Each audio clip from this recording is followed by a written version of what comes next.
Halo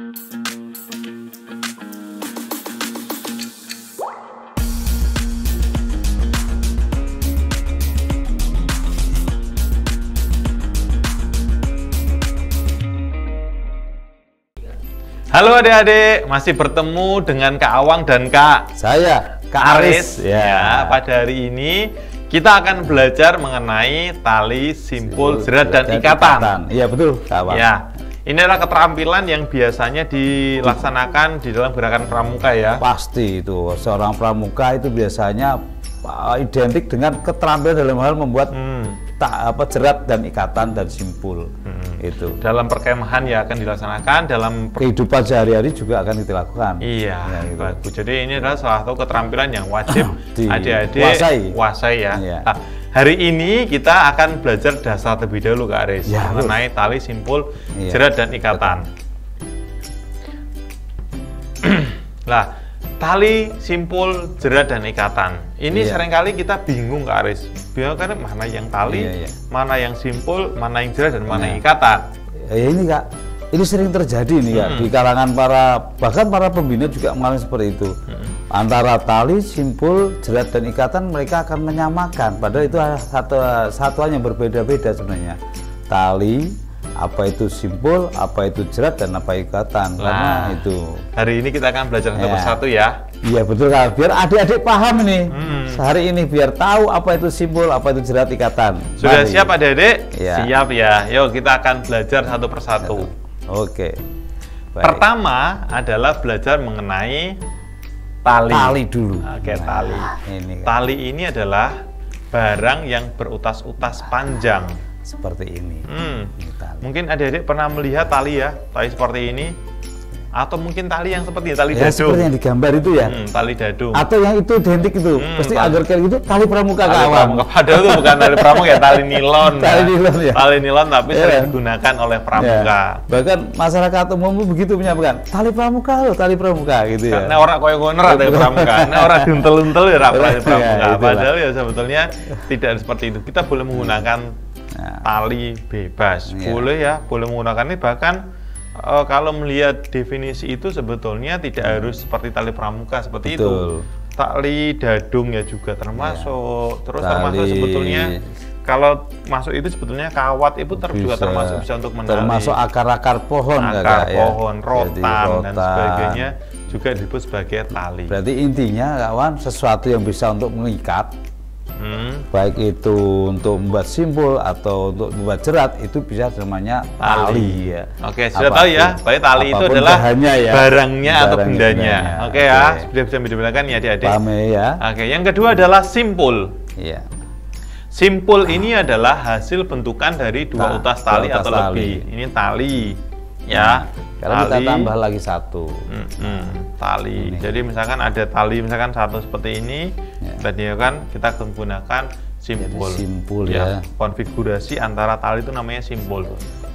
Contoh simpul Kak Aris. Simpul apa aja Kak Aris? Yang sulit apa yang gampang ya? Wah, yang mudah-mudah dulu. Yang mudah, ini apa Kak Aris ya? Ini boilen ya. Wah, boilen. Atau simpul namanya simpul tiang ya. Simpul tiang. Biasanya digunakan untuk binatang ya, biar tidak terjerat menggunakan ini boilen. Boilen. Bisa dipraktekkan dulu Kak Aris? Oh bisa. Mendekat dulu. Ya, dekat. Tapi kira-kira untuk adik-adik penggalang kesusahan nggak ya gini ya? Baik adik-adik, kita coba dengan simpul boilen ya. Boilen ada double boilen, ada macam-macam kegunaannya. Tapi kita sementara yang ini dulu. Pertama kita membuat satu sosok ini, namanya sosok atau ini. Terus ujung ini kita masukkan begini, ya, masuk, ya. Sudah masuk lewat bawah. Nah, bawah kita masukkan ke dalam ini. Jangan, ingat adik-adik, ini harus dipegang bersama-sama ujung ini dan biar nanti tidak terlepas. Nah, seperti ini. Maka jadilah simpul boilen untuk mengikat leher binatang biar tidak terjerat ya. Nah. Simpul yang lain Kak Aris, misalkan dengan ini menyambung tali misalkan. Ini menarik sekali ya, kalau udah yang simpul itu saya suka sekali. Nah, adik-adik di dalam membuat menyambung tali ini ada berbagai macam yang digunakan. Yang pada lazimnya seorang pramuka pasti akan diajari, baik itu siaga, itu biasanya simpul dasar ya. golongan siaga mesti dikenakan namanya simpul mati. Simpul mati. Tapi di dalam militer itu tidak dikenal simpul mati, Kak. Bahkan di pandu di dunia di luar Indonesia itu adanya simpul hidup. Nah, caranya adalah satu tali ini syaratnya adalah ujung ini harus bisa bersatu dengan ujung ini. Nah, maka ini akan menjadikan namanya simpul mati. Nah, untuk mengikat dua utas tali yang sama besar. Nah, dan ciri khasnya ini, ingat, jangan salah adik-adik. Ini bisa serupa tapi tak sama, seperti ini. Nah, ini, ya. Kenapa perbedaannya? Ujungnya ini tidak bisa menyatu dengan ini. Nah, ini berarti simpulnya gagal total atau simpul matinya tidak tepat. Yang benar adalah seperti ini, Kak Awang ya. Nah, ini bisa dibuat main begini. Nah, ini contoh-contoh simpul ya. Simpul yang lain Kak Aris, simpul 8 mungkin Kak Aris. Wah, ini juga menarik sekali. Ini Kak Awang mau terus ini. Oke, siap. Siapa ya? Adik-adik coba perhatikan simpul 8 ya. Ini biasanya untuk apa fungsinya? Yaitu menyambung dua utas tali yang sama besarnya juga. Tapi biasanya kalau para high rope itu menggunakan simpul 8. Caranya adalah menyerupai angka 8. Menyerupai angka 8. Iya. Gini Kak Bang. Iya, ya. Dilanjutkan Kak Bang. Simpul 8. Wah. Kita sederhana ya. Maka gitu. Namanya adalah ini adalah tadi simpul 8 ya, namanya simpul. Bentukan tali ya. Atau tali dengan tali. Simpul ini jenisnya ada banyak banget ya, ada ratusan, mungkin bahkan ada ribuan. Tapi yang terpenting adalah simpul ini mudah digunakan, dan mudah dibuat, mudah dilepas dan kuat. Itu syaratnya gitu. Oke. Tadi simpul kita sudah paham ya adik-adik ya, contoh simpul. Nah, lalu kita akan lanjutkan adalah jerat. Jerat. Nah ini Kak Awang perlu dijelaskan nggak jerat ini? Kalau jerat itu adalah bentukan tali dengan satu benda. Dengan benda. Iya. Nah, jadi kalau tadi simpul adalah hanya tali, sekarang adalah harus dengan satu benda. Nah, contohnya dengan ini Kak Wang. Silakan Kak Wang. Ini ada kan contoh untuk jerat. Contoh untuk jerat, misalkan yang paling umum ada jerat pangkal ya adik-adik ya. Jerat lihat pangkal ya, Kak Wang saya akan mendekatkan jerat pangkal di sini. Jerat pangkal. Jerat pangkal itu sangat familiar ya. Sangat familiar. Ini sini kelihatan nggak ya? Iya. Ini terus ini. Atau saya pegang gini aja Kak Wang. Kita pegang aja. Jadi seperti ini ya adik-adik ya. Jadi jeratnya adalah jerat pangkal. Kita ulangi lagi mungkin Kak Wang, lebih pelan lagi ya. Pelan lagi ya. Yang miring dulu ya. Kita pakai yang biru ya biar kontras ya. Kontras ya. Kontras. Nah, saya pakai gini ya.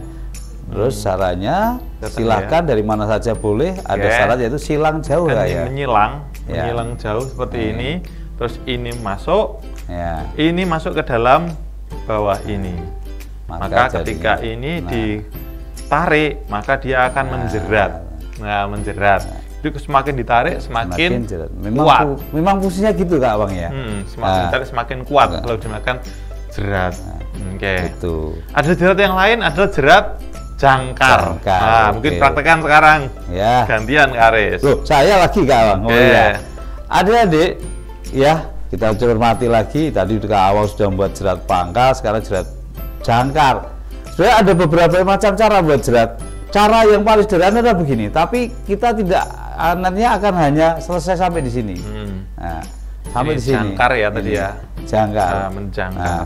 Tapi kalau kita tidak paham yang berikutnya, nanti kita tidak bisa berkembang. Maka sebenarnya jerat jangkar itu seperti sama hampir dengan jerat pangkal, cuma kalau jerat pangkal itu naik ke atas gini silang jauh, tapi kalau jerat jangkar turun begini naik lagi. Nah, maka jadinya jerat jangkar.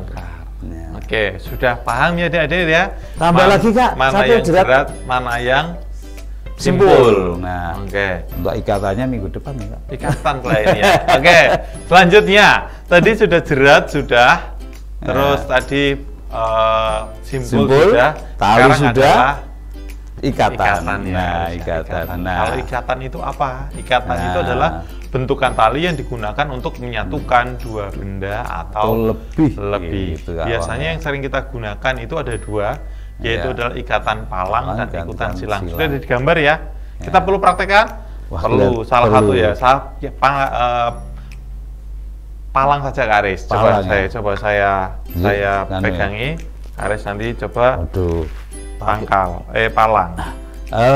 Gini adik-adik ya, cara membuat ikatan palang ini sebenarnya berbagai macam cara ada. Salah satu, jangan terfokus dengan satu yang dilihat di gambar. Itu ada ikatan Jepang, yang model ikatan palang Jepang, Norwegia dan Filipina. Sekarang kita yang model standar.